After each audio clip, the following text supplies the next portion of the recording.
Good evening. On behalf of superheroes everywhere, and super heroines, or super persons if you prefer, I bid you welcome. That I have your attention, we'll proceed. Welcome to Now Playing's DC Comics Team Up Retrospective Series. He calls my arrival the dawn of the superhero. I am not sure if I know what that means. Continuing our look at movies based on DC Comics characters, Arnie, Stuart, and Jacob will be reviewing Legends of the Superheroes. Ladies and gentlemen, the world's mightiest mortal. Justice League of America. We all need heroes in our lives. Sometimes we find them in the most unlikely places. Gen 13. Once the students become Gen Active, no one will be able to stop us. Not Lynch, not the government. The League of Extraordinary Gentlemen. League of what? There have been other times when danger upon the world required the services of singular individuals. And Watchmen. And all the whores and politicians will look up and shout, "Save us." And I'll whisper, "No." This podcast will contain detailed plot spoilers and mild language. That was naughty. Listener discretion is advised. Sounds cool. I kind of like the superhero stuff. It'll be just like the Superfriends. I hope you're ready, hero. When you are.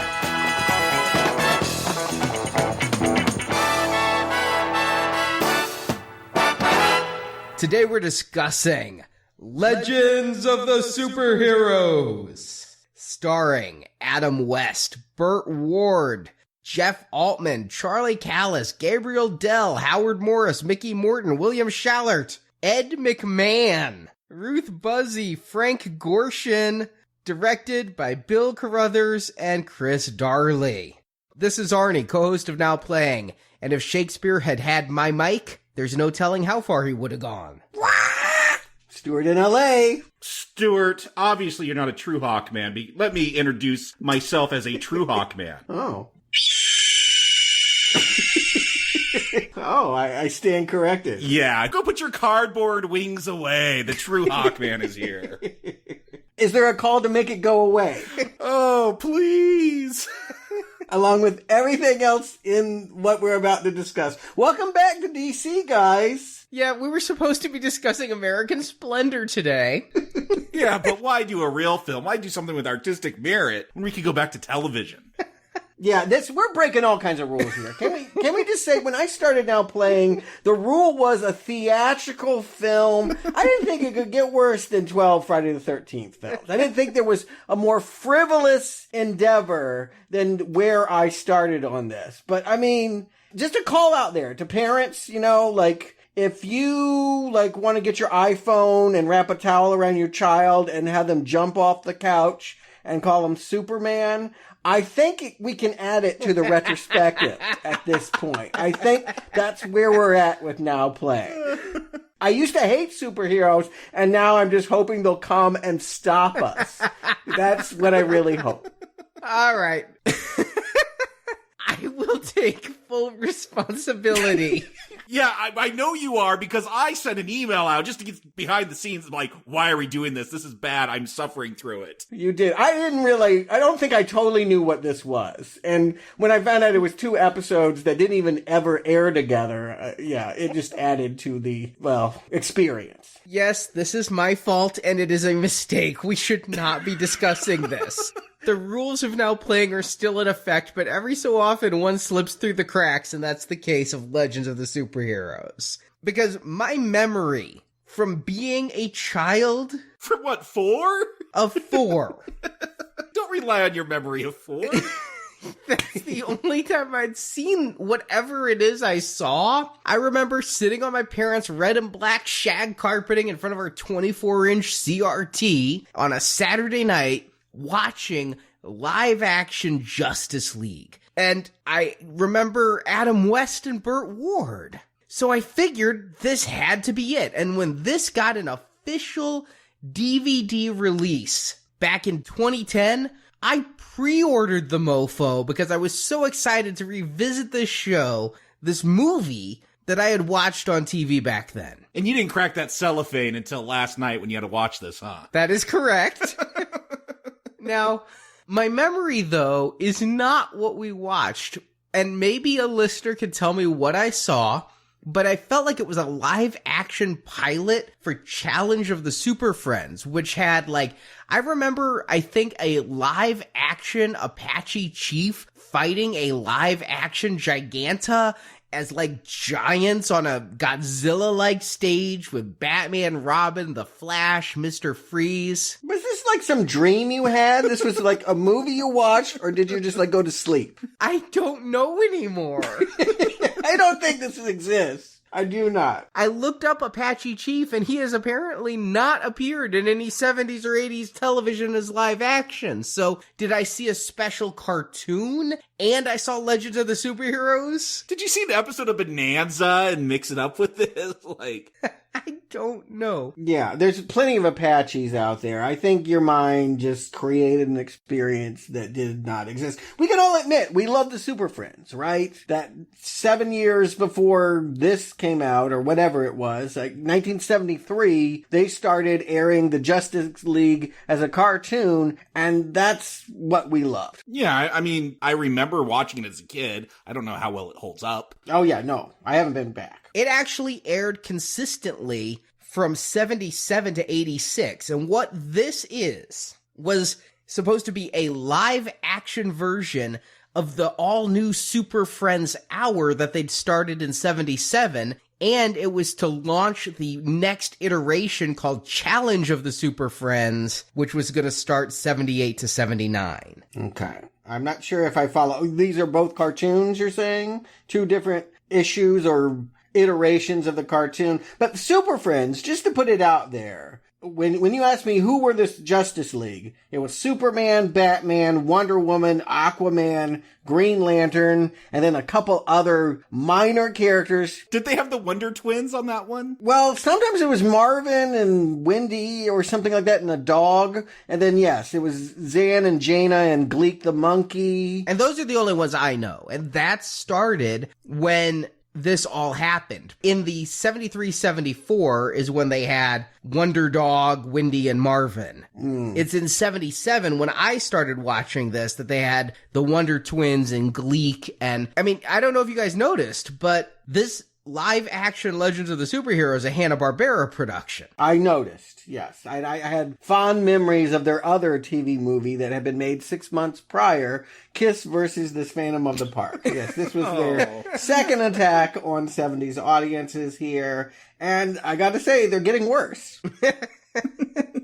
But this is not the Super Friends. You gotta have Superman. You gotta have Wonder Woman. You gotta have Aquaman. They weren't there because I think, they existed in other ways. Well, Christopher Reeve and Linda Carter weren't going to show up. Right. Wonder Woman was still on a different network at the time. Yep, she was CBS. This was NBC. Superman had been the previous year on the big screen. Christopher Reeve, obviously, much too big to be doing something like this. You could have always recast, but I understand there was some kind of licensing where you couldn't have a TV show competing with the movie or something like that. So yes, no Superman. Aquaman, no one ever cared about. They just never did. They've never made him, right? He's never been anywhere. Live action? I think Batman v Superman that we're building up to is going to be the first. Didn't Aqualad show up on Smallville or something? I thought I heard. Oh, yeah. Aquaman did appear on television. Aquaman was on Smallville. So, yes, I forgot about that. And he was supposed to get his own spin-off TV series. They even made a pilot, but it never went anywhere. Yeah, I will say, as the person into the comic books, I always look for compliments, even when the movie's not good. Here's the best I think I'm going to be able to do here is they went deep. They went deep with their characters. I mean, Hawkman, sure, people kind of know Hawkman, but they got the Huntress and Black Canary and Captain Marvel. Yeah, who exactly? So, Captain Marvel, I'm really getting confused now, and I'm sure the internet can tell me, but I want you to tell me. I thought that was a Marvel character. It is. They have a Captain Marvel, too. that is going to be a woman. It is. In a couple years. Yep. Well, here's the thing. The original Captain Marvel was like a Fawcett Comics thing that was a Superman ripoff. Then DC sued them because it's a Superman ripoff. Then they got the rights to it, and then it became Captain Marvel. Then there's this whole thing with Marvel Comics, and Captain Marvel's weird because he says Shazam, so I always end up calling him Shazam, but that's not really what it's a mess. But there was a TV show in the 70s called Shazam. The Shazam and Isis Hour. Yeah, I watched it faithfully. I had what I called the Shazam Mego figure. So whenever this aired, I knew Adam West and Burt Ward because I'd been watching Batman in reruns on syndication, and I knew Shazam because he had that TV show that was also sometimes in reruns. The rest of these... well, I didn't even know most of them from the cartoon because at that point the cartoon was Batman, Robin, Superman, Wonder Woman, Aquaman, Wonder Twins, and Gleek. It was not until a little bit later that we started including Green Lantern and Hawkman and fighting Sinestro and Giganta on a regular basis and the whole Legion of Doom thing. This was a way of launching that, and so... Is it? The same way you might launch a lead weight out of a window. And as for theatrical viewings, I don't know for a fact, but I do know this was released in Serbia. What did we have against them? Was this some kind of anti-Western propaganda or something? I don't know. It was known as Legende of Super Junasima. So... I don't know if it was on television in Serbia or if it was in theaters in Serbia, but it was shown in Serbia. Sorry, Serbia. Because it was shown in Serbia, this is your justification for why we must now do this. I screwed up, and it was on the schedule, and by the time I knew what was going on, we'd already announced it and were committed. If I knew then what I knew now... I would have put this in the same area as Stephen King's The Dead Zone. It's a TV series. It's not intended as a movie. It's intended as an episode. There was something Power Kids or something that we skipped. Power Pack. Power Pack, yeah. But that was only a 28-minute pilot. Oh, see, but this is what I'm saying. This is where we're headed. So, yeah. We're not doing Power Pack unless there's an actual movie. Yeah, We're not headed there. Mistakes happen. I'm owning this one, but we're going to talk about it anyway. Fair enough. Because, I mean, in my defense, this was sold on Amazon to me as a movie. I warned you. I'm like, I don't see a movie here. I'm watching it right now, but you told me there'd be a storyline. There is. The first episode is story-driven. Yeah, you're going to give this plot, too, by the way. I'm handing it all to you. In a big dog scooper container. Well, let me put on my mechanic's hat then. And... Wait, where did Arnie go? There's just this nice mechanic here now. That would never make us watch this. In the first part of Legends of the Superheroes, the Justice League has gotten together to celebrate the birthday of Retired Man. Crickets. If you found that funny, I recommend this to you. It is so not funny. I mean, it is profoundly unfunny. Gathered are Batman and Robin, The Flash, Green Lantern, Hawkman, Captain Marvel, Huntress, and Black Canary. Ooh. And of that cast, only Adam West and Burt Ward really matter. The party is cut short when the Legion of Doom announces their plans to destroy the world in 50 minutes.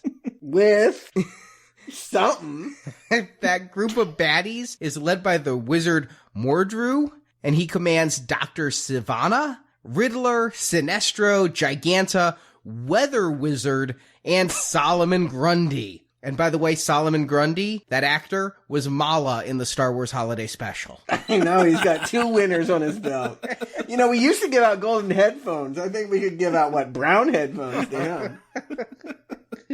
And of those, the only actor who really matters is Frank Gorshin, reprising his Batman role of the Riddler. Sivana has created a doomsday device that will kill everyone in the world except the Legion of Doom, but the baddies also want to toy with the Justice League by leaving clues and making the heroes think they can stop the end of the world. The Justice League splits up to find the device. Minnie fights Solomon Grundy, who is disguised as a car mechanic at the local gas station. Riddler poses as a psychiatrist to get into the mind of Captain Marvel. Sivana fakes being a child selling lemonade that saps the heroes of their powers. Don't forget Sinestro in drag as a gypsy to tell your fortune. Yeah, there's that one, and there's also Weather Wizard as a used car salesman. But Batman and Robin, with the help of Marsha Warfield, yes, Night Court's Marsha Warfield, suss out the Legion's hidden island base. And even powerless, they defeat the bad guys, stop the bomb, restore their powers, and save the world. Did you say how they lost their powers? Yeah, the lemonade.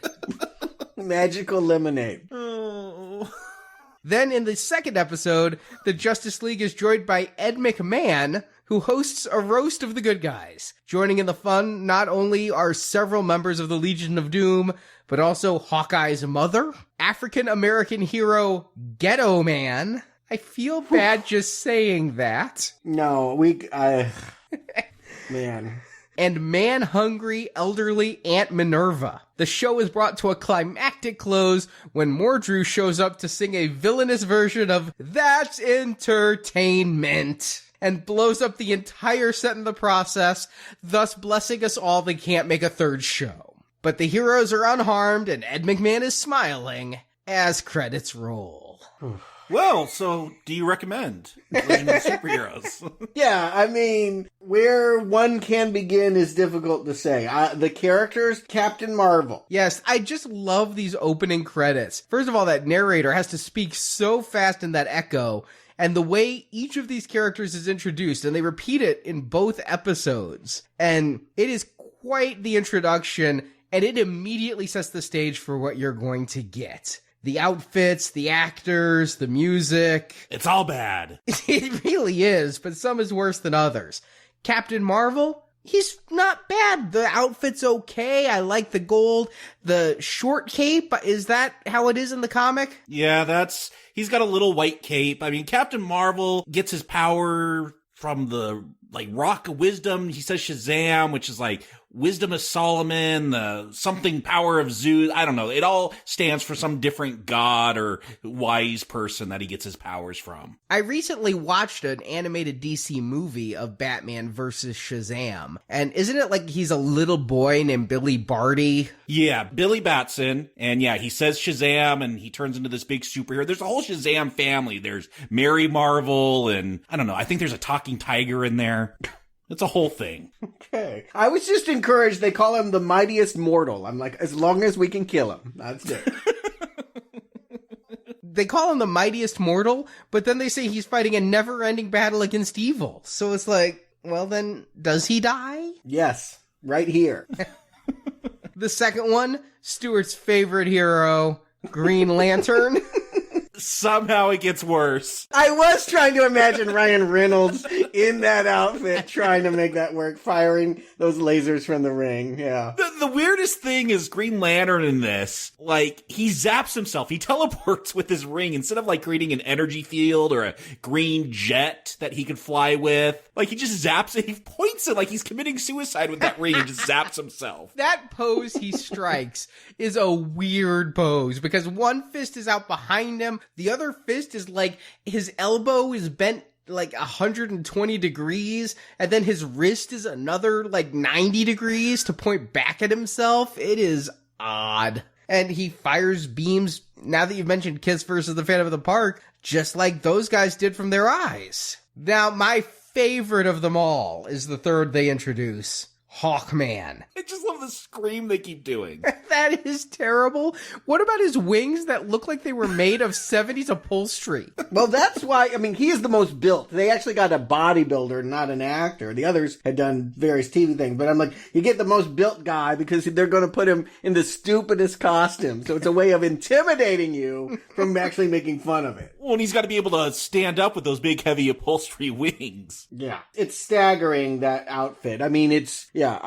Most people on Halloween could do better than what they've given him. If I wore this to Comic-Con, well, not only because I'm not built like Hawkman, but just the wings alone, people would be dying with laughter. This is a Hollywood production. They could get feathers, and they could get a mask that isn't so long that it's going down his shoulders all the way. Question, they say he fights evil of the present with weapons of the past. Okay, Hawkman's got this, like, weird, convoluted... All the DC characters, it's weird, convoluted backstory. Like, there are times where, yeah, it's like Egyptian gods that have possessed, like, modern mortals to become, like, these Hawkmen. There's stuff from outer space that has to do with them. So maybe that's what it is? Yeah. I mean, admittedly, it doesn't look much worse than that Gerard Butler Gods of Egypt thing or whatever they got. That hawk shit they got out right now. But, yeah, it's bad. It's really, I mean, like I said, they got a built guy so you don't make fun of it. You know, like that's their way of just like threatening you. I dare you to point your finger at me.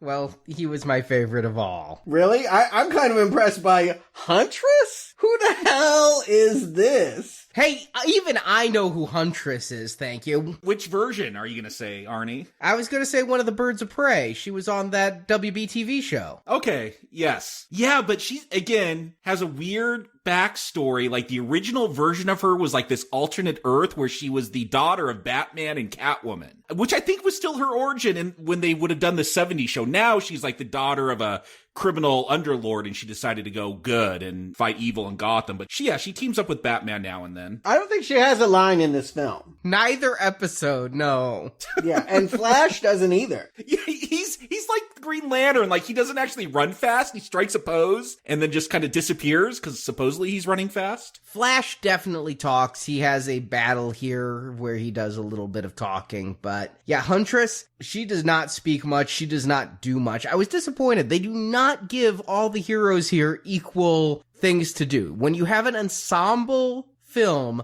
usually you try to have it so that every character, major and minor, has something to do. Like in all the Star Trek films, Uhura always has one thing she has to do. And here, Huntress, no, she just sits around in her jumpsuit with her knee-high boots. Well, not all of them are paid the same thing, too. I did do a little internet searching, and I found out they hunted down these people later to talk about their experience, and there was really nothing to talk about. But it was interesting to hear that, like, Hawkman had made $10,000, but Green Lantern only made $2,000.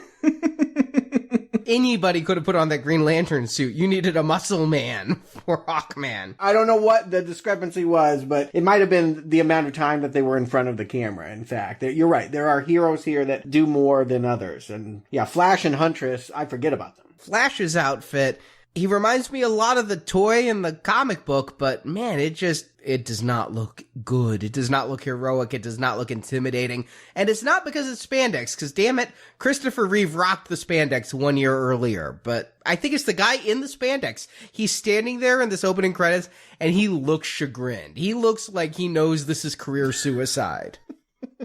I don't think anyone had a career except maybe Adam West. Hell, he didn't even have a career by this point to commit suicide with. The villains had bigger careers than the heroes here. A lot of these guys, like Captain Marvel, he was a stand-up comedian. And The Flash, he was in this John Ritter superhero movie. Do you remember this, Hero at Large, where John Ritter would put on spandex and pretend to go fight crime? No, but can we review it, please? No, I don't think so. But I guess they felt like that made him qualified to put on this spandex. I don't know. But yeah, a lot of them, other than bit parts in TV movies, they never did this again. Now, what about Black Canary? I do not know that character at all. Was she not on Birds of Prey? I never watched the TV show. In the comic, she's a member of the Birds of Prey. I remembered the Huntress from it, and I remembered Oracle. There were a couple others on there who I do not remember. I saw she wound up on the 700 Club. I'm like, oh yeah, maybe God can redeem you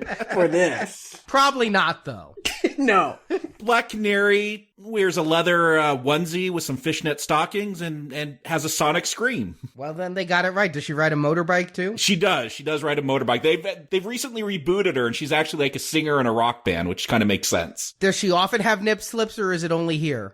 She's actually the coolest one, honestly. When she gets on that bike, I'm like, oh, okay, well, that's at least something, you know? You wouldn't scoff at her if she were coming at you. Hey, I always like a screamer.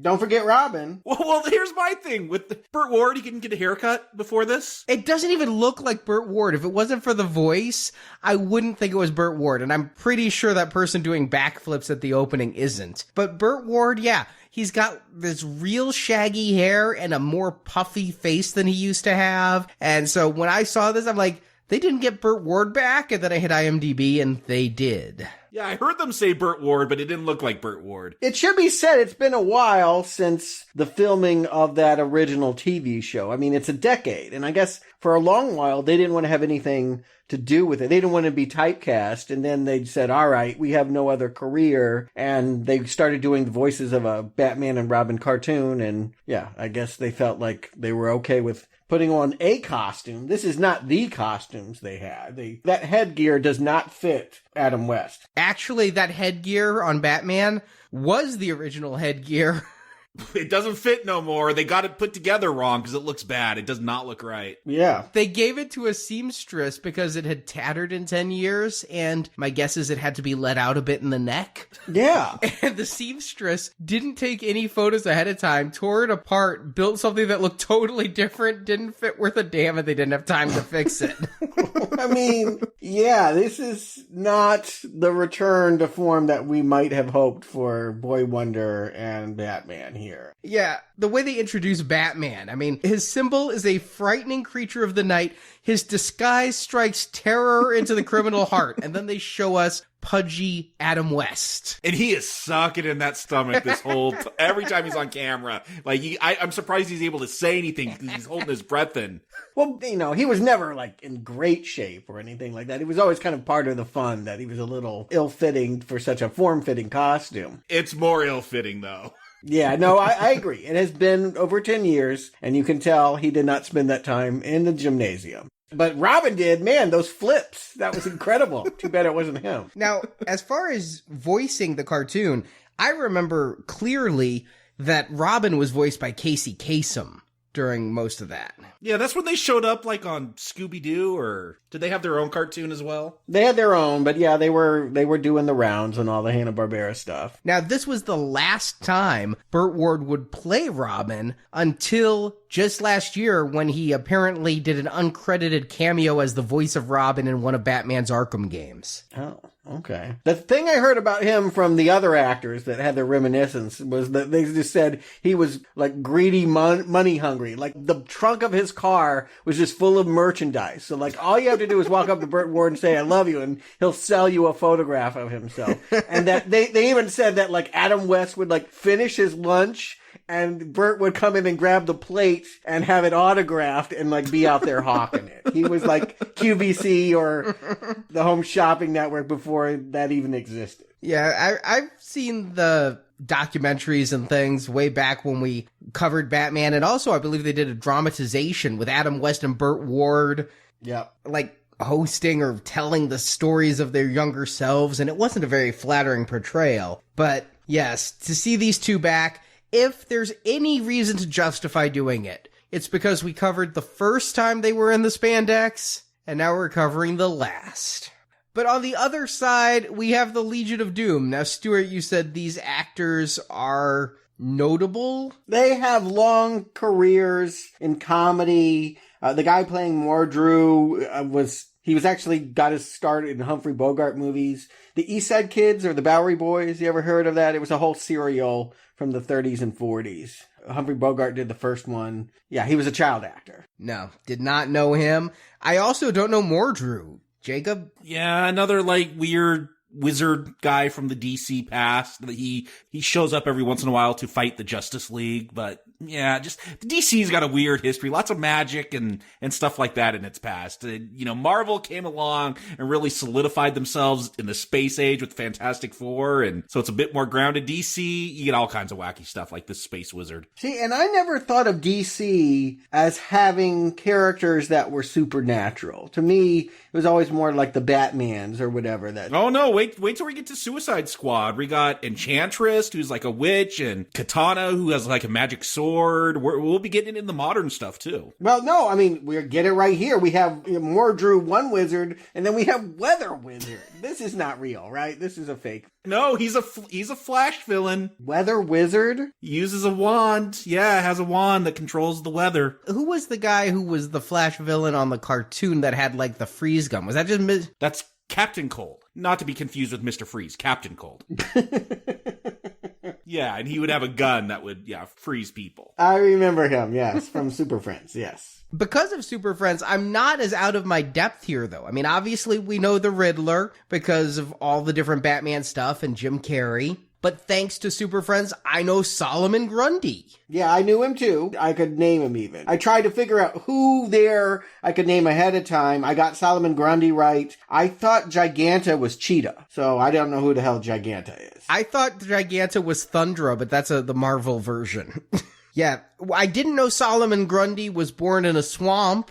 No. Yeah, he's like a zombie. He was a dude that got murdered and like buried in a swamp and came back, and he's kind of an anti-hero now. Like, he shows up every once in a while. He's not totally a bad guy. He's kind of just brainless. Yeah, there's a whole Addams Family quality to him. I feel like he could work in a lot of things. I feel like he would have chased Shaggy and Scooby too. Like, he could have done a lot of things. I'm sure Hanna-Barbera recycled that animation for a Scooby-Doo villain. Well, I actually looked him up because I was getting this Lurch vibe off of the performance here. That's how I found out he was Mala. But as you might guess, he was a bad guy in a number of TV series. He was in the original Star Trek series. I mean, this is a big lumbering guy who would play a baddie on your TV series. But I knew him. Come on, we got Sinestro. We saw him in Ryan Reynolds' Green Lantern. We did. Yep, I knew him also from the Super Friends, too, because he and Green Lantern would always face off at the end of each episode. And Charlie Callis, his face seemed recognizable when I looked him up. He had done a lot of Mel Brooks comedies, so he was just a comedian. He had done lots of bit parts. You've seen him do stuff. The Mel Brooks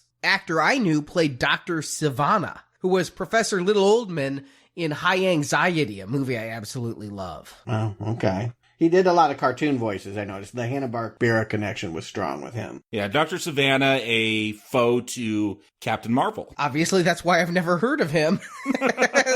I don't know that much about Captain Marvel. Now, Giganta, she's supposed to, like, grow really big, right? Because she used to fight Apache Chief. Well, yeah, that's kind of the version now. I found it funny. At one point, they say, like, it was, a super smart monkey brain that was put into a woman or something? Whoa. Yeah. She used to be a gorilla in a zoo until an evolution machine turned her into a living beast. Oh my God. I didn't know how to take that line, but they were being serious. Well, it's not that far off from her origin. Like, it was a woman whose brain got put into a monkey, and the monkey got put into a woman. Yeah, but I think in the current version, she can grow and shrink, and I believe she started off as a Wonder Woman villain. Yes, she was. I did read that. But here we're just going to get a joke with her and the Atom, who I guess doesn't appear in the first version. No, he's not in episode 1. We get some new heroes and people in episode 2, but in this one, this is our Legion of Doom. And they have a machine that will destroy the whole world, which is something even they at some point seem to not want to do, because then they're like, if we kill everyone, how do we gloat? Yeah, that seems like a really bad idea. Like, why are you going to blow up the world and just be the last? There's only one chick. It's like, that's going to be bad. I was just thinking that. Like, that's a bad ratio. But I actually realized pretty quick, I think this is the first and last, I hope, now playing review of something that has a laugh track. Oh, geez, that canned laughter. I think they're still using this laugh track for The Big Bang Theory. But what the laugh track clued me into is nothing here should be taken seriously. So when I started to jot down notes about the plot holes of why the villains would intentionally leave clues for the heroes. Now, the Riddler, he's always been a little bit mentally unbalanced. He's self-sabotaging. Maybe he should see himself as a therapist for that. But the fact that Dr. Sivana and everybody else is like, we're going to leave clues so that they think they can stop us, but they can't. This isn't here for the plot to be nitpicked. They know it's dumb as hell. And I think the point is to be dumb as hell, right? Well, yeah, this whole thing opens with the Riddler taking roll call with the Legion of Doom, and every time he reads a name, like, they assault him, and I guess that's supposed to be funny because he's like weather wizard, and weather wizard shoots like snow at him and he gets all cold, and then he calls someone else and they do something like that. That's the level. The only reason I know that's supposed to be funny is because the laugh track plays. The laugh track, yes. No, I would not laugh. Well, I didn't laugh. I wouldn't know when to laugh if there was no laugh track here, if I was going to. Yeah, I mean, I looked up the writers. I just wanted to be sure, and yeah, it's exactly who you would think it is. I looked to see if it was Bruce Valanche, but it wasn't. I was surprised. No, but it's Laugh-In, Red Skelton, Donnie and Marie, Flip Wilson, all of those corny shows. Yeah, but past their prime. Like, they had already kind of done their bit with the quote-unquote greats, and now these were the leftovers that they were spitting out for superheroes. But yeah, this is for years, since the inception of television, this kind of variety show had always been on the air. And it's very old-fashioned. I mean, I can't believe I'm saying this. I'm begging for a Jefferson Starship number at this point, but who was this meant for? Like, when was this aired? Because there's no adults. Come on.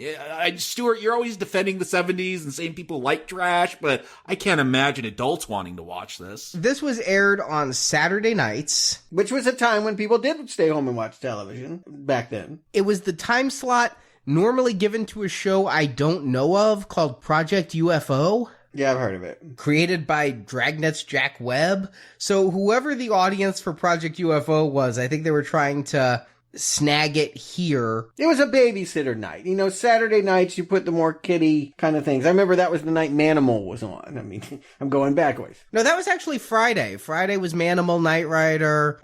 Believe me, I know. Misfits of Science was a Friday night. No, I'm not going to dispute you, but you get my point. The thought was that on the weekends, you program for kids that aren't old enough to go out yet. And so it did tend to be more juvenile stuff. Yeah, I mean, admittedly, I was home watching it. I mean, it ended up being 227, Golden Girls, not too much later, and Hunter. But who's the audience? It's Grandma is Sitting the Kids tonight. And they're both going to be entertained because it's old-fashioned humor with the heroes that the kids know and love. I have to say, once I realized this was a variety show and not the movie with Apache Chief that I was expecting. That doesn't exist. That may not exist. Your fever dream, yeah. I am looking to our listeners to point me at what I saw. I then realized that we may say this doesn't belong in Now Playing, but we do have a history with variety shows thanks to the holiday special. We've done it once before. Yeah. That's not a history. Yeah. And I was so glad that the holiday special didn't have a laugh track because I liked it so much better, like during the Wookiee porn segment when I didn't know how serious to take it. I would prefer to be left wondering if they're serious versus being told, oh, this is supposed to be funny when Retired Man comes up and can't remember his own superhero name, the Scarlet Cyclone. Here's the difference. Is that Star Wars, those characters weren't in a comedic situation, so they were really treading water. They were thrown out to sea. They had never been, they had the outfits they had on for the Lucas project, but they were doing something entirely different. Adam West, Burt Ward, they've done camp before. You would think it would be easier to write jokes because of the Batman 66 series. You would think that they would just try to emulate that. I want to point out, these jokes aren't anywhere close to that camp. There's only one joke that works. When they jump into a motorcycle sidecar and it splits in half, and Adam West says to Burt Ward, just try to keep it under 55 or whatever. That was the only time I kind of laughed. Like, the rest of it was like not Batman humor. It was not the camp humor that would have been so easy. With costumes this bad, we're primed to laugh at them. But they just, they thought Retired Man was a better joke. I was shocked. You have this reoccurring, I don't know if it's a joke or what, there's a laugh track, but with Solomon Grundy, he had a magic hat that he would wear at the gas station. For some reason, all the superheroes go to this gas station at some point. They don't have communicators, and so when they split up, they're like, well, how will we know? And for some reason, the answer is, let's leave messages for each other at this gas station. Yeah, it really downplays the importance of the Justice League. Can you imagine? That'd be like the UN being like, oh, just the 7-Eleven around the corner. Just leave a note. Wait, what? You people are supposed to be, saving the world here. But yeah, but Solomon Grundy, he'd lift his hat to say hi, and then they realized it was so weird. They didn't even have the budget to mask him for us, the viewer. We always saw Solomon Grundy. They never try to play it as if it was someone else. But Batman at one point tries to fight him, and of course he's too weak. But I was totally waiting for the bam pow. They didn't even have that here. They didn't go for that. And keep in mind, it was being made by different people. I don't know if there was a rights issue or whatever, but we never get the Batman theme. That's not the Batmobile. I just want to say, whatever they want to call that, it was like a cardboard cutout put over a different car that's kind of made to look like the Batmobile, but clearly is not the Batmobile. Is that why it breaks down? Yes. Because they can't keep it on screen long enough? Apparently the doors wouldn't even shut. They have a bit later where they're buying a used car and the door was falling off. That was also true of the Batmobile. Wow, I did not notice that about the Batmobile. I noticed it wasn't shooting flames, and I was disappointed in that, but... Yeah, it's not a real car. I literally just think that they had, 2 bucket seats, 4 wheels, and this cardboard, accessory. And yet they still spent more money with that than they did on Hawkman's wings. I think it was from the same batch of cardboard, though. And you think we're just making humor out there. Those of you that haven't seen it, I'm totally serious. It is a cardboard cutout. And the wings are cardboard cutout. These are Halloween costume level production values. And I'm not even talking the good ones you get at the Spirit store. I'm talking about the ones that you find in clearance at Walmart on November 1st. Yeah, trying to review this is like trying to review a kid's birthday party or something. These are the clowns you've hired to entertain the show, and then you bring in a critic to evaluate how good they are, making the 5-year-old laugh. I don't know what to say. I'll say this. You had the one genuine laugh with the sidecar that splits off. I had one genuine laugh, and it was at the gas station when Solomon Grundy is there, and Batman and Robin show up, and my favorite character of the whole special is in a phone booth, and no, it's not Clark Kent, it's Marsha Warfield providing the commentary. She's saying what I'm thinking. Yeah, it's just making fun of it. This is dumb. She was the one character I liked. She was my viewpoint, my Greek chorus. And they would also use her for special effects reasons. Shazam comes in, they can't show him flying, landing, or taking off. So we just see her looking up in the sky and then looking down, cut, there's Shazam. That's how poor the production values here are. But yes, Marsha Warfield, Roz from Night Court, if you don't know the name. She also had her own talk show. Oh my God, that's right. Everyone did in the 90s, though. That's nothing to brag about.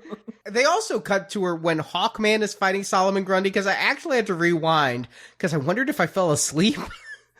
Because it's Hawkman and Solomon Grundy are fighting, and they cut to Marsha Warfield, who's like, when am I coming home for dinner? I wouldn't leave here for $1 million. I gotta see who shows up next. And then they cut back and Hawkman's chained to a car lift. I'm like, did he lose? I missed the fight. I was wondering about that. I didn't bother rewinding. I wanted to get through this. Yeah, there's no thought of rewinding or rewatching. I wanted to be sure I didn't miss anything. And Solomon Grundy, though, is my favorite of the costumed heroes. I'm somewhat amused, slightly, by this repetitive car mechanic routine. And when Black Canary shows up, and she's like, no strange people have shown up, just you. That was actually funny. Okay. Solomon Grundy looks more successful. The fact that I could recognize him and recall the name and all of that. And that, all he's got to do is be like a Frankenstein's monster. It's an easier thing to pull off. He doesn't really have to do jokes the way the others do. But Batman and Robin are, I did feel like they were trying to get them there. They leave the Batmobile cardboard cutout thing, and then they're running on foot. They come to this car mechanic again. And I was glad Robin was complaining about running, because it doesn't look like either of them have done it much. But that is something, I think about that Batman 66 movie and how they are mourning the whale that jumped in front of the torpedo and saved their life. The idea that they're running around on foot trying to catch the doomsday device. That says it all. It's trying to get there on foot. It is trying to get back to what we loved about Batman 66. I want to stress. one joke kind of works. Again, he left his Batman credit card in the Batmobile and he buys a motorcycle for $50 off Weather Wizard, which I think is a joke actually in Batman and Robin. 20 years later, there's the Bat MasterCard that Schumacher uses. But, yeah, they hop in and of course it's rigged to, break apart and endanger their life. The whole point is to stall the heroes through various humorous methods. Yeah, they all have to run through a picnic. A couple trying to have a picnic that they all run through and... Yeah, I don't want to repeat all of these quote-unquote jokes. Yeah, there's a lot of wasting of time. And they give each villain something to do. Green Lantern and Sinestro have a bit where you're not supposed to know Sinestro is dressed up in drag trying to get his ring. I really don't get the Captain Marvel bit where suddenly magically a psychiatrist's office appears in the middle of a forest. Remember, he's a little boy in a big man's body, so maybe he went with it. I don't care. I'll give it this. Frank Gorshin is perhaps one of the best actors here. He pulls off a decent Freud. Yeah, but he's got split personality. The joke is that he's diagnosing Shazam as having multiple personality disorders while he's going into different characters and talking like a Texan or British Which might have actually been funny if viewers knew that Shazam was also Billy Batson. Like, literally does have multiple personalities. Oh, I didn't get that. No, I had no idea that that's what they were going for. It didn't matter. I don't think they were, Stuart. That's the point. They didn't even go to that level. Yeah, nothing is flying here, particularly Shazam. Well, what about when Mordru gets involved in a Sea-Doo chase where they're on jet skis? I didn't know they had vehicles like that back then. Those were... some crazy looking Sea-Doos or whatever they were. You're talking about the jet skis? Yeah. Oh yeah, no, I looked up the history of jet skis. They've been out about 6 years. I'm like, this is brand new. Yeah, it's pretty close. It would have been the first time many people would have sseen these things before. This is what it's brought us to. We looked up the history of jet skis. Yeah. Well, I just wanted to see why they felt the need to, because it's basically like a duck pond. They built this whole thing around Griffith Park and like a duck pond. This is how bad it is. Is that where the Batman cave was? Is in that area too? You mentioned the Batman cave a few shows ago, and yeah, Bronson Caves, yeah. Okay, because they were obviously coming out of the Bat Cave from the '66 show. Yeah, it was the same location. Now, one villain is somewhat successful. Apparently, the only bad guy worth having on your team at all is Sivana, because not only does he create a functional doomsday machine, he also has a potion that he puts in lemonade that takes away the hero's powers. Which, how does that happen with Green Lantern? His power is a ring. I could buy it if it's like Shazam and it's something internal, but the fact that it also deactivates your ring seemed weird to me. Yes, I did think about that. Yeah, and they only do the bit for a couple of characters because some people don't have powers. Huntress is just running around. She never fires a crossbow. She never does anything. Batman and Robin are powerless just day to day too. Yeah. Well, that's what I was wondering. I'm like, some of these guys don't have powers. Is the lemonade going to do anything? It doesn't matter. They're going to jump on jet skis and chase each other around. But then Solomon Grundy accidentally mix in some of that potion into their victory champagne, and no one has any powers for the exciting climax in which... No, the climax. Strike exciting out of there. Again, it was kind of barely Batman 66 with Burt Ward saying, I can't hit a woman, Giganta and all of that.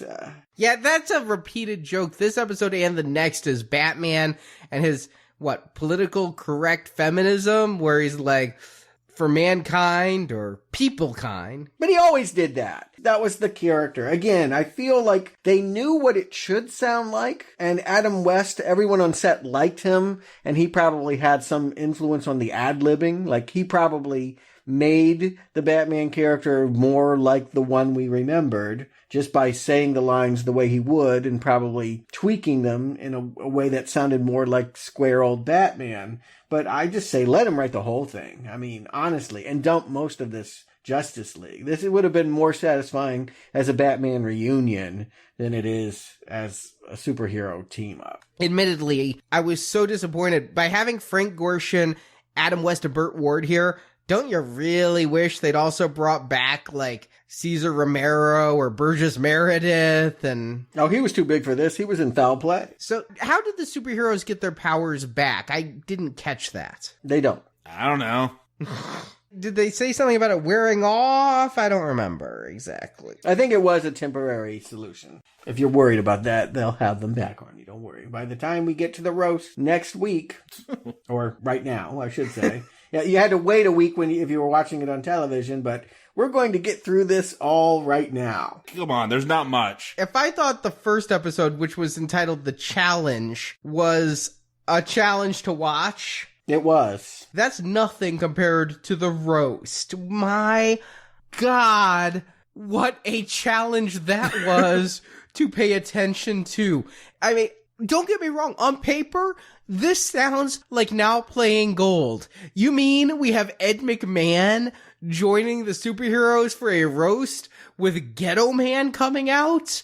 But it doesn't work at all. None of it works. And yeah, the humor... There's one joke I laugh at, but most of it, it's like hee-haw. Well, hee-haw was the country version of Laugh-In, and these are Laugh-In writers. So, yes, that's what we're getting here. Yeah, it's all very vaudevillian and just... Yeah, I mean, it's a roast. If this humor works, though, yeah, it's not... I've watched the Comedy Central roast. Those, I guess just because they're dirtier jokes. Dirtier jokes, yes. And real people with real scandals that they can pick on. Yeah, if you're 80, you might find this funny. I mean, like, every time a villain comes out, they torture the heroes. The heroes look dumb at this point. I think their powers are still gone a week later.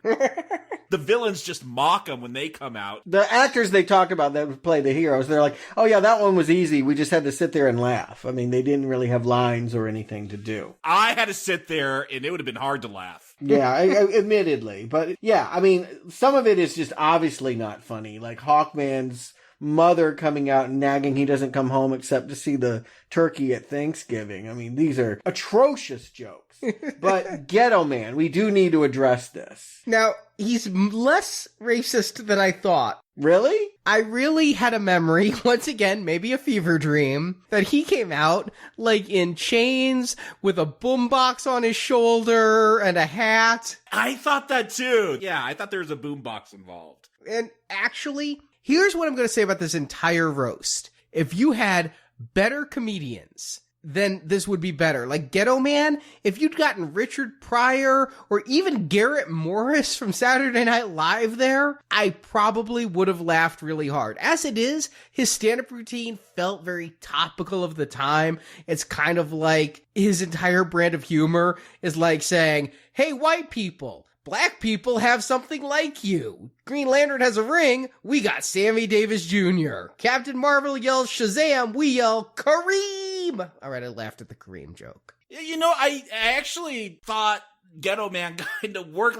He's like, there's a lot of supers, but not a lot of brothers. Like, he's calling out how white all these people were. Like, Green Lantern? No, you're not a person of color. Like, we need Ghetto Man at the Oscars. Yeah, I thought he was kind of edgy as this is gonna get. Justice League so white, hashtag? Yeah. Maybe. I don't know. I thought it was strange. George Washington Carver, he's like not being allowed to go to the bathroom. Like, it was a whites-only bathroom. It was a strange mix of like, racial. In some ways, I guess it was cutting edge. It'd be like Richard Pryor coming out, yeah. But at the same time, it was so offensive, the idea that like he was the superhero of the minority era.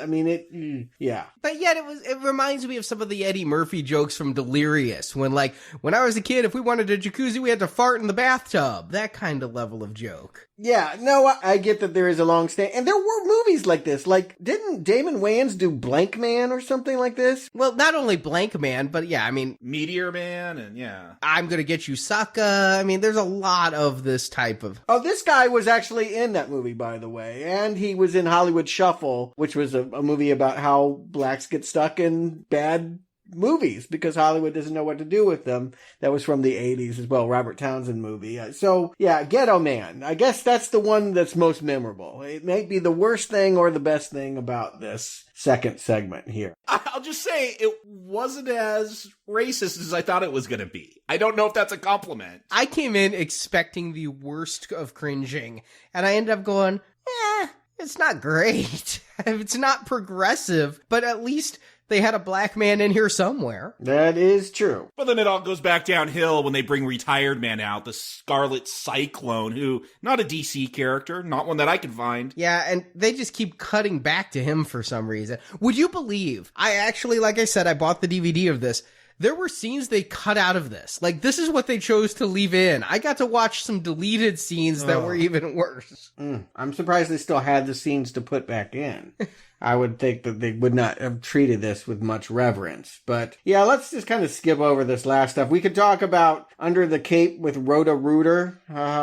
Again, if you'd gotten like Gilda Radner from SNL, who did the Barbara Wawas back then, funnier. But the people they have, are these comedians that they just had come out and maybe write their own material? Like, did they treat this like a real roast? No. Okay. These were scripted. All of this stuff was scripted. These are actors doing it. And I think you're onto something. They're all doing somebody else. It's like, we can't get Jerry Lewis, so let's have the mad scientist pretend he's, Jerry Lewis. Let's have, this Gossam columnist do the Gilda Radner. Let's have Ruth Buzzy be Mae West. It's like they want to have the people you'd normally see in a roast, but we can't afford them or they just wouldn't come. I was clearly thinking during the Dr. Silva stuff, if that was Robin Williams, it would kill. Well, Robin was just starting out at that point. I think more comedy, but... Right, but he was still funny. I don't know that anything here would kill. I mean, I don't have any optimism that this would ever be funny, but I do feel like you're watching third-rate people trying to do this material that the professionals could have handled better. Yeah, I think if you'd had names here, if you'd put more money into the actors than you did into the costumes. Well, they probably did.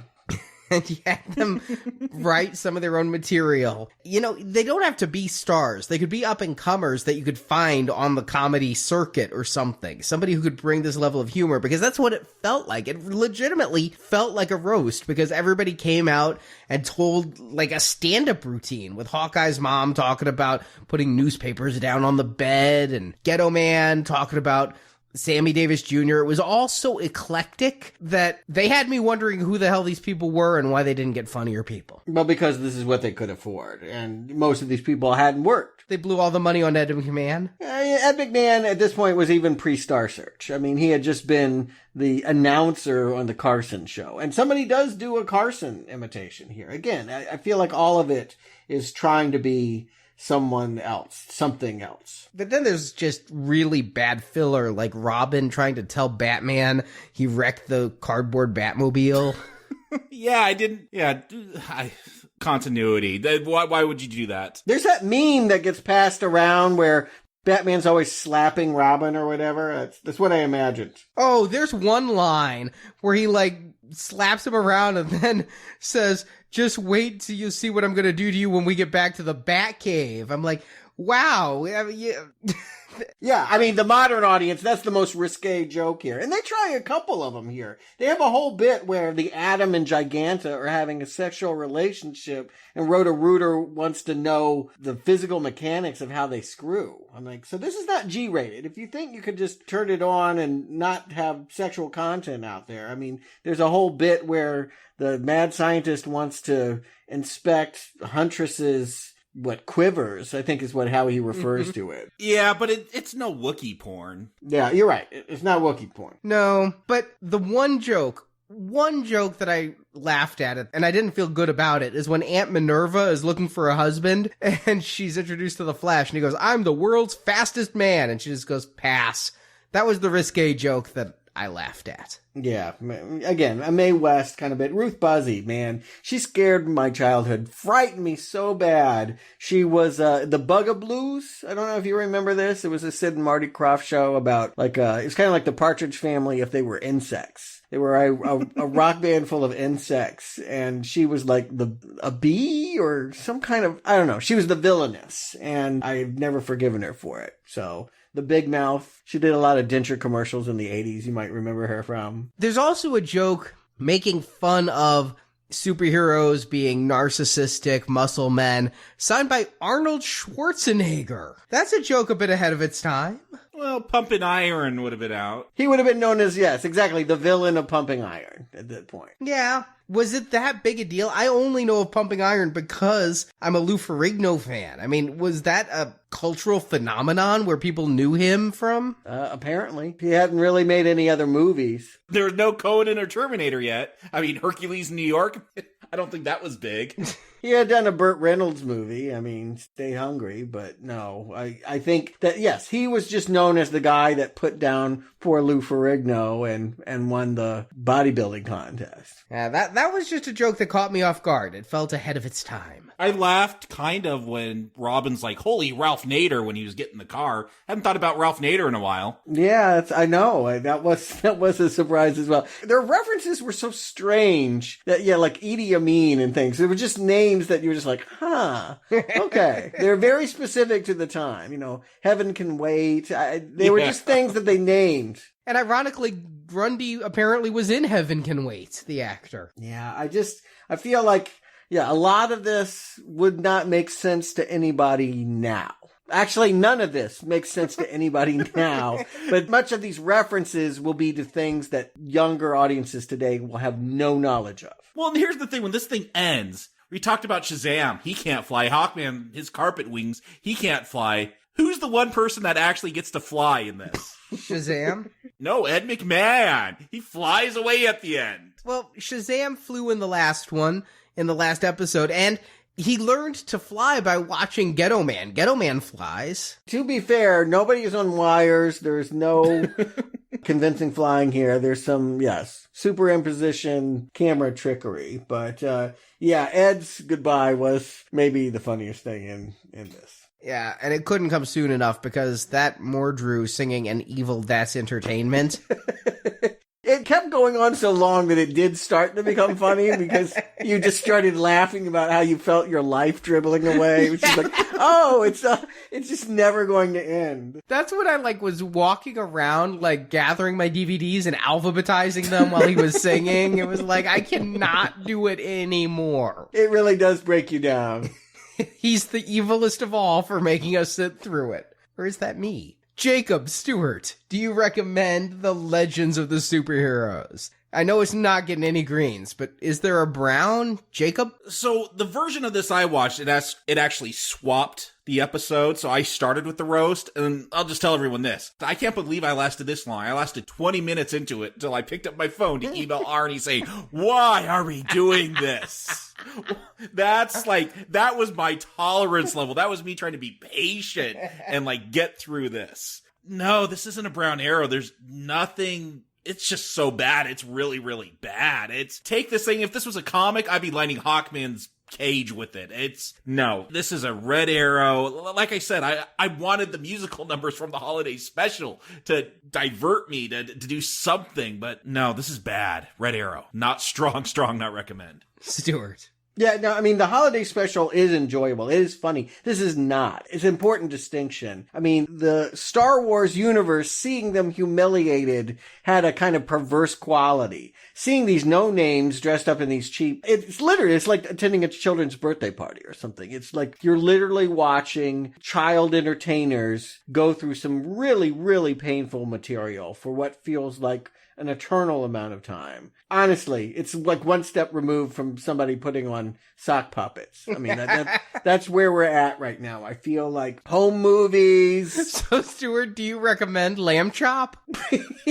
Well, yeah, that's professional. I mean, I really feel like, we'll just watch your YouTube videos right now. I mean, this is a super waste of time. Not only is this a terrible thing that no one should see, we should be ashamed of ourselves for putting it out in the universe, that it was something that anyone should bother to watch at all. I guess I liked it best of the three of us, which is not saying much. It's a strong not recommend, but man, perhaps I had some kind of Stockholm syndrome where I'm clinging to Marsha Warfield. What? Admittedly, that was the best part of all of this, was her just commenting at the gas station. It wasn't that great, guys, though. I mean, come on. No, look, Stuart! No, it wasn't that great. I said it was the best thing about this. Yeah, don't go selling people they need to go watch 5 minutes of Marsha in the phone booth. Just go watch Night Court.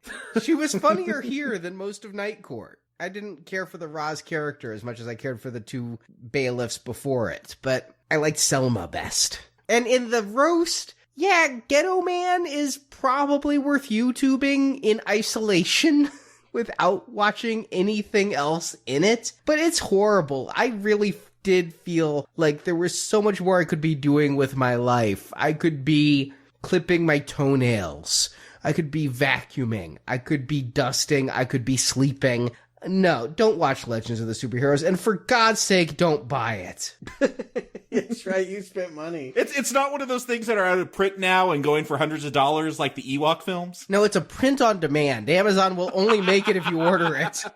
Which means you can't find it on YouTube, unfortunately, but you can get a copy professionally made. I guess I'll use that word. You know what it honestly feels like? It was like when you go back to the 30s and watch how they made like Reefer Madness or something like that to try and scare people away from drugs. This is like what you would do to scare people away from reading comic books. You are never going to want to see a superhero anything again if you watch this. And yet, that's what we're going to be doing next week, because this is our DC Teams retrospective where we're leading up to the cusp of the Justice League. It's not really a Justice League movie. It's Batman, Superman, Wonder Woman, Cyborg, Aquaman. This is our way of making Zack Snyder look real good.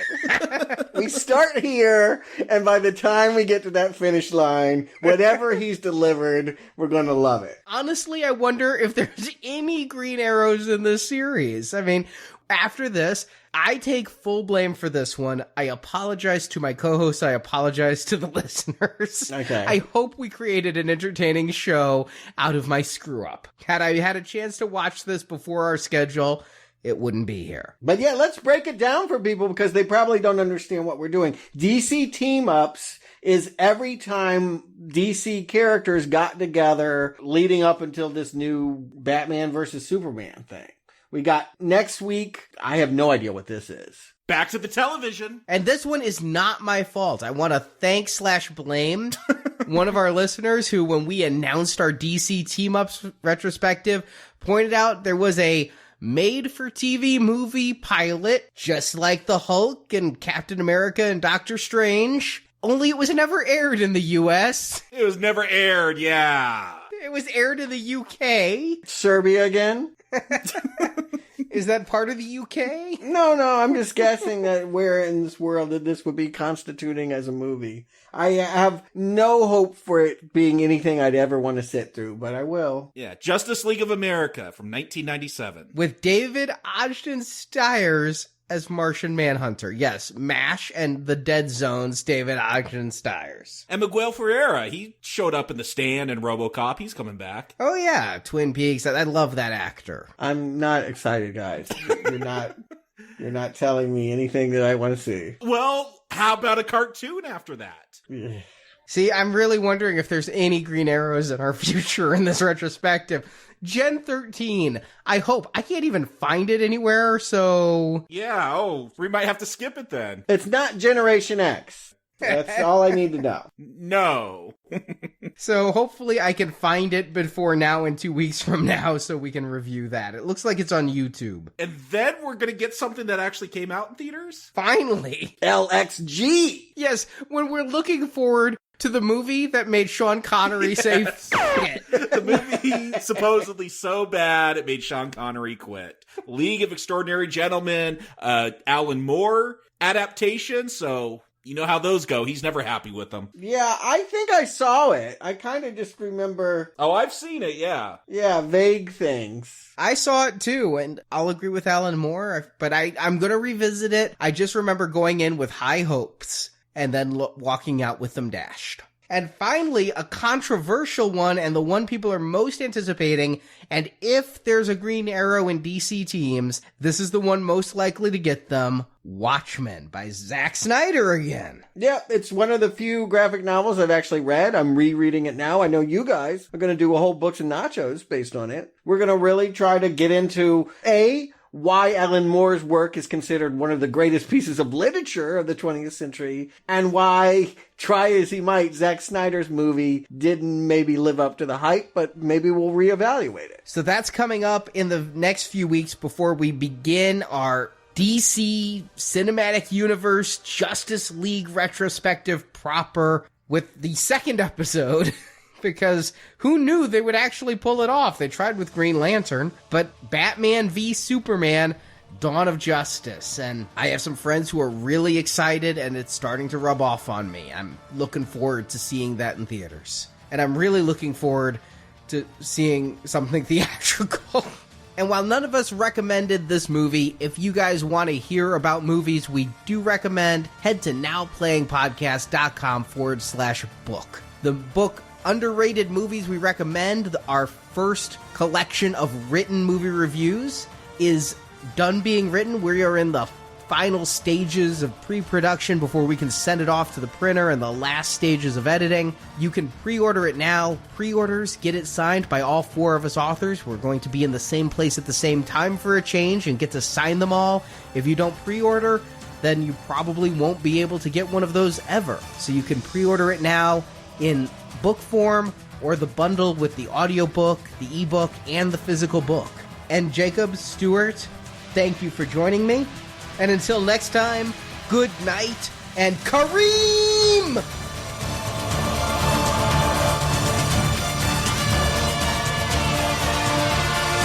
Okay, guys, mission accomplished. Good work, Weather Wizard. Thank you for listening to this episode of Now Playing. We hope you've enjoyed the show. Bravo, Justice League, bravo, a virtuoso performance. But I want you to keep one thing in mind about the weather. It can change at any moment. Come back to NowPlayingPodcast.com each week as we review another DC Comics film, featuring all the way through a weekend of release review of Batman v Superman, Dawn of Justice. Now, if you begin to feel an intense and crushing feeling of religious terror at the concept, don't be alarmed. That indicates only that you are still sane. And while at NowPlayingPodcast.com, be sure to join our forums, where you can discuss the DC movies with other listeners. Have they talked you into joining us yet?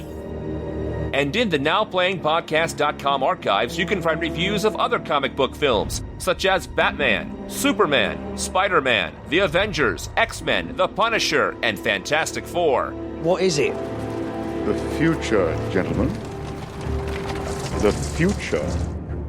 You can also listen to our reviews of other movie series, including The Fast and the Furious, Mission Impossible, Star Trek, Terminator, Predator, and many more.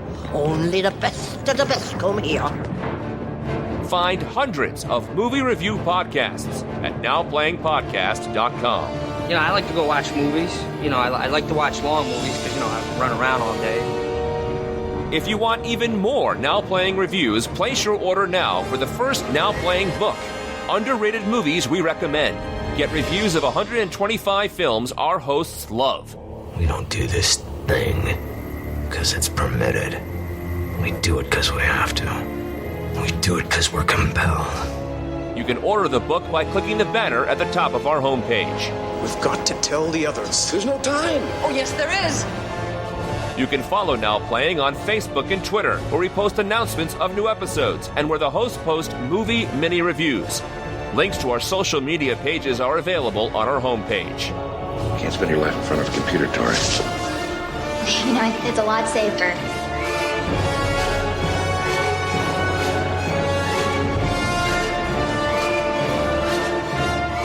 Yeah, well, you know, fighting for truth, justice, and the American way just isn't helping my bank account, you know? Support from listeners like you help keep Now Playing operating. A watchdog group of nuclear scientists has moved the doomsday clock to 2 minutes until midnight. You can find a link to donate using PayPal at the bottom of our website, NowPlayingPodcast.com. Give him the money, Batman. You can also show your love of Now Playing Podcast by shopping in our store, where you can buy Now Playing t-shirts, coffee mugs, mouse pads, and much more. The link to our Cafe Press store is available on our homepage. You boys look nice in your underwear. Now Playing's DC Teams retrospective series is edited by Heath and Arnie. God doesn't make the world this way. We do. Now Playing credit narration by Brock. Oh, I know. He talks funny. Now Playing is not affiliated with DC Comics or Warner Brothers Pictures. DC Comics and all that the DC Universe contains are copyright and trademark Warner Brothers Entertainment, and no infringement is intended. Wait till you see what I'm going to do to you when I get you back to Batcave. The opinions expressed on Now Playing are those of the individual hosts and may not reflect the opinion of Venganza Media Incorporated. It's a joke. It's all a joke. Now Playing is a Venganza Media production, copyright 2016, all rights reserved, and no part of this show may be reproduced, repurposed, or redistributed without the written permission of Venganza Media Incorporated. You don't think that's a little paranoid? Not what they say about me now. Paranoid.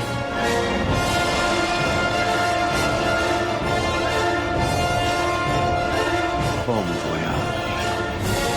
Nothing ends. Nothing ever ends. Superheroes, disperse!